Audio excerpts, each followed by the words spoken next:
이 기록은 위로가 아닙니다. 한 인간의 시간을 해부합니다.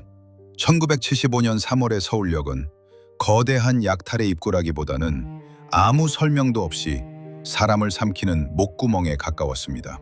칙 소리를 내며 멈춰선 완행열차의 문이 열리자 수백 명의 사람들이 한꺼번에 밀려 나왔습니다. 고향의 흙먼지를 아직 신발 밑창에 달고 있는 젊은 사내들, 무엇이 자신을 기다리고 있는지도 모른 채 그저 서울이라는 단어 하나만 믿고 올라온 얼굴들이었습니다. 그중 한 명이었던 당신의 아버지는 어머니가 밤새 다려준 빳빳한 무명 셔츠를 입고 있었습니다. 그 셔츠는 사랑이었지만 동시에 다른 옷이 없다는 사실의 증거이기도 했습니다. 그날의 아버지는 그것이 수의가 될지 아니면 단순히 땀에 젖은 작업복이 될지 아무것도 알지 못했습니다. 서울역 광장으로 한 발 내딛는 순간 아버지의 코를 찌른 것은 고향의 거름 냄새가 아니라 매캐한 배기가스와 타이어가 문질러지는 냄새였습니다. 1975년의 서울은 성장의 열병을 앓고 있었고 그 열병은 사람을 해열제로 사용하고 있었습니다. 아버지는 종로 쪽으로 걸어가며 자신도 모르게 고개를 들었습니다. 그 시선 끝에서 처음 마주친 것이 하늘을 찌를 듯 솟아있던 3.1 빌딩이었습니다. 31층. 그 숫자는 당시 아버지에게 야망이 아니라 현기증이었습니다. 저 안에 들어갈 수 있을까? 라는 생각보다 저 안에 내가 설 자리는 있을까? 라는 질문이 먼저 스쳤습니다. 하지만 아버지는 그 질문을 오래 붙잡지 않았습니다. 생각이 많아지면 다리가 굳는다는 걸 이미 고향에서 배워왔기 때문입니다. 종로의 거리는 소음으로 이루어진 다른 세계였습니다. 자동차 경적, 오라이 늘 외치는 안내양의 목소리, 바쁘게 걷는 사람들의 구두굽 소리. 그 소음은 말처럼 들리지 않았지만 아버지는 분명히 하나의 메시지를 느꼈습니다. 여기서는 멈추면 안 된다. 아버지는 무의식적으로 품 안의 안주머니를 만졌습니다. 그 안에는 고향의 아버지가 소 한 마리를 팔아 쥐어준 꼬깃꼬깃한 지폐 몇 장과 어머니가 말없이 넣어준 마른 멸치 몇 마리가 들어있었습니다. 아버지는 그 멸치를 먹을 생각은 없었습니다. 다만 아직 끊어지지 않았다는 사실을 손끝으로 확인하고 싶었을 뿐입니다. 그늘진 건물 뒤편에서 아버지는 담배 한 대를 꺼내 물었습니다. 1975년산 신탄진 담배의 연기가 허공으로 흩어집니다. 그 연기는 고향의 굴뚝 연기처럼 따뜻하지도 느리지도 않았습니다. 아버지는 그 차이를 정확히 이해하지 못했지만 몸은 이미 알아차리고 있었습니다. 종로 2가 정류장으로 향하는 길에서 아버지는 잠시 망설였습니다. 집으로 돌아갈지 아니면 한 정거장 더 가서 다른 노선을 탈지. 그 망설임은 철학이 아니라 단순히 덜 밀릴 것 같다는 막연한 기대였습니다. 그리고 그 기대는 거의 항상 틀렸습니다. 퇴근 시간의 정류장은 질서가 아니라 각오로 운영되고 있었습니다. 버스가 멀리서 다가오는 순간 사람들의 표정이 미세하게 바뀌었습니다. 줄은 있었지만 의미는 없었고 예의는 있었지만 효력은 없었습니다. 신진 자동차의 시내버스가 검은 매연을 토해내며 멈춰 섰습니다. 이미 안은 가득 차 있었고 창문 틈으로 사람들의 팔과 어깨가 삐져나와 있었습니다. 아버지는 잠시 물러설까 생각했지만 그 생각은 발바닥에서 무릎으로 오르기도 전에 사라졌습니다. 타지 않으면 오늘의 하루가 내일로 이어지지 않는다는 걸 몸이 먼저 알고 있었기 때문입니다. 버스 계단에 발을 올리는 순간 해부는 시작되었습니다. 안내양의 고함이 쏟아집니다. 뒤로 좀 더 가요. 들어가요.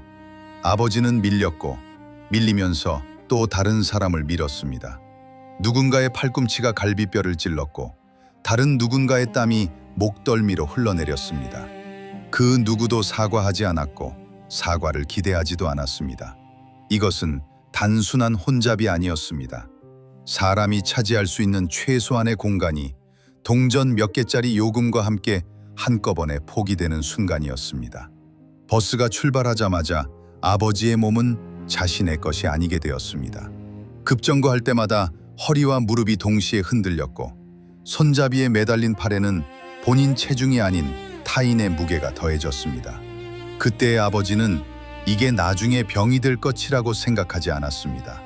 그저 오늘을 넘기면 된다는 계산만 하고 있었습니다. 이 계산은 틀리지 않았지만 정확하지도 않았습니다. 가장 조용한 해부는 아버지의 마음에서 일어났습니다. 안내양의 말투, 사람을 사람으로 부르지 않는 호칭, 몸이 밀리며 생기는 비명 아닌 소리들. 아버지는 분노하지 않았습니다. 분노할 여유가 없었기 때문입니다. 그 대신 자존심의 일부를 잘라내는 법을 아주 빠르게 배웠습니다. 한 번에 무너지지 않도록 조금씩. 버스는 바로 움직이지 않았습니다. 문이 닫힌 뒤에도 한동안 정류장에 머물렀습니다. 엔진은 켜져 있었고 사람들은 이미 서로의 체온에 익숙해져 있었지만 아무도 이유를 묻지 않았습니다. 아버지는 그 짧은 정지 시간 동안 자신이 어디쯤 서 있는지 가늠하려 했습니다. 발바닥의 감각은 이미 사라졌고 무릎은 자신의 각도를 잃어가고 있었습니다. 그는 손잡이를 잡고 있다고 생각했지만 사실은 손잡이에 매달려 있었습니다. 버스가 다시 출발하자 차체 전체가 한 번 크게 기울었습니다. 그 순간 아버지는 처음으로 후회 비슷한 것을 느꼈습니다. 아까 그 버스를 놓쳤어야 했나? 하지만 그 생각은 정류장을 한 개쯤 지나며 자연스럽게 사라졌습니다. 후회는 여유가 있는 사람의 감정이라는 사실을 아버지는 이미 여러 번 몸으로 배웠습니다. 버스 안에서는 시간이 직선으로 흐르지 않았습니다. 정거장 하나가 지나갈 때마다 아버지는 같은 장면을 다시 겪었습니다. 누군가가 타고, 누군가가 밀리고, 누군가는 내려야 했지만 내려지지 않았습니다. 안내양의 목소리는 점점 거칠어졌고 그 거침은 피로 때문이 아니라 효율 때문이었습니다.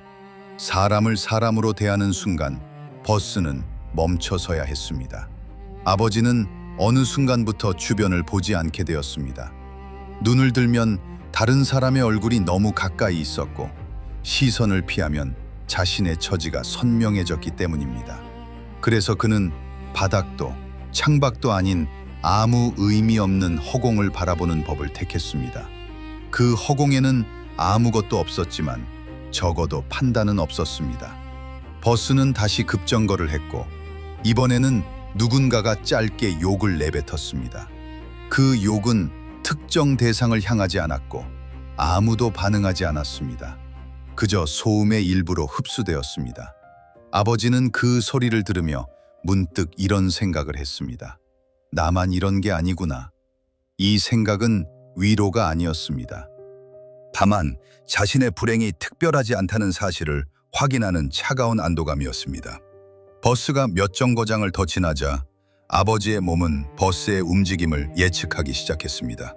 급정거가 오기 전 미세하게 바뀌는 엔진 소리, 브레이크를 밟기 직전의 떨림. 이 예측은 살아남기 위한 기술이었고 그 기술은 누군가에게 가르침받지 않았습니다. 그는 그렇게 하루치 생존법을 하나 더 습득했습니다. 버스 안에서 누군가는 졸았고 누군가는 신문을 접으려다 포기했고 누군가는 계속 시계를 보았습니다. 아버지는 시계를 보지 않았습니다. 도착 시간이 중요하지 않았기 때문입니다.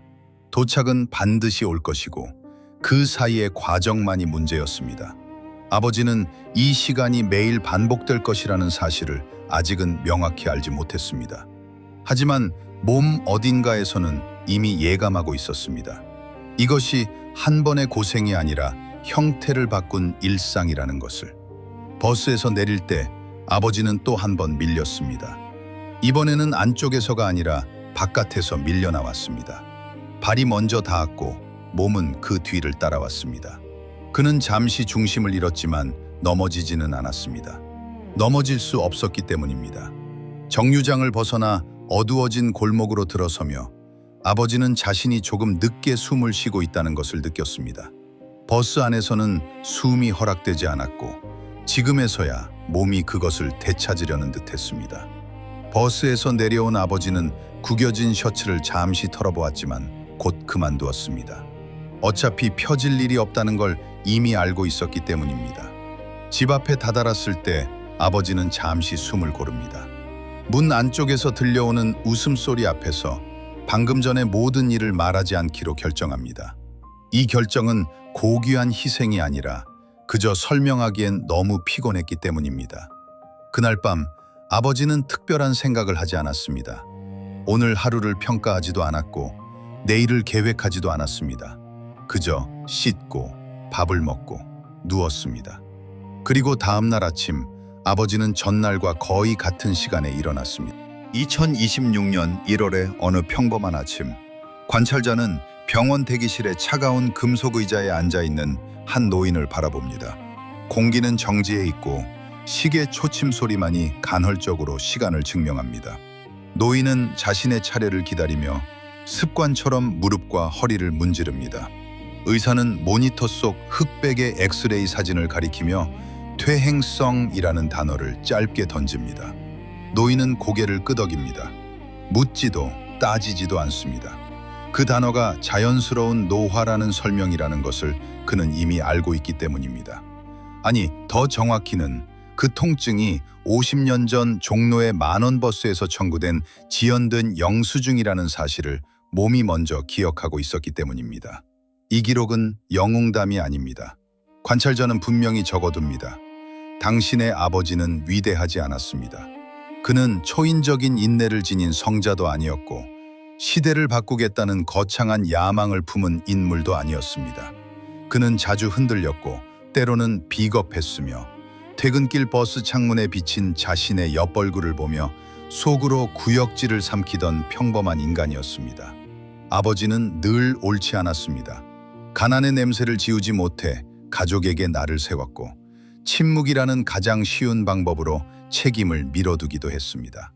다만 그는 도망칠 수 없었을 뿐입니다.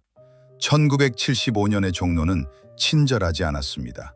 30원짜리 회수권 한 장으로 입장한 그 좁고 매캐한 만원버스는 매일같이 아버지의 시간을 도축하고 자존심을 약탈했습니다. 도시는 그의 20대를 연료로 삼아 빌딩을 올렸고 그의 척추와 관절을 갈아 아스팔트를 닦았습니다. 시스템은 그를 분해해 흔적 없이 소모하려 했습니다. 부수고 가루로 만들어 시멘트에 섞으려 했습니다. 그러나 도시는 실패했습니다.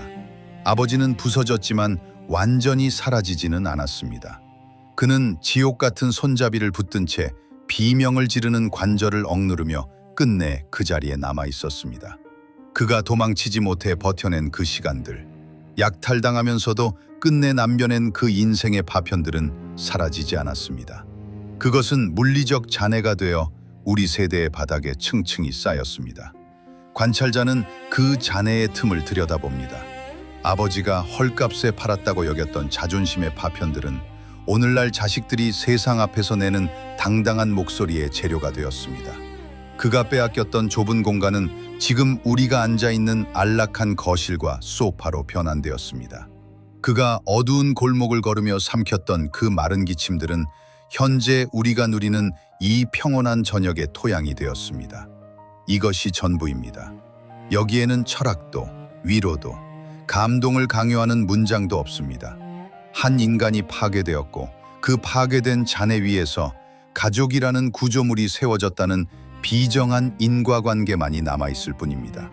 시니어 여러분, 당신의 구분 등은 굴욕의 증거가 아닙니다. 그것은 한 시대의 하중을 받아낸 구조적 변형입니다. 당신의 무릎 통증은 위로받아야 할 상처가 아니라 이 생존 전쟁에서 끝내 항복하지 않았다는 가장 확실한 보고서입니다. 관찰자는 묻습니다. 당신은 아직도 당신의 삶이 실패의 잔해라고 생각하십니까? 아닙니다. 당신은 부서지기를 거부한 채 스스로 성벽의 주춧돌이 된 존재입니다. 1975년 종로의 그 청년은 무명 셔츠 한 벌뿐이었지만 그가 끝내 놓지 않았던 그 몇 가지는 이 문명의 뿌리가 되었습니다.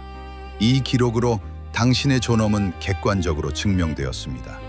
당신은 끝내 그 자리에 남아 있었습니다. 이상 인간 해부기를 마칩니다.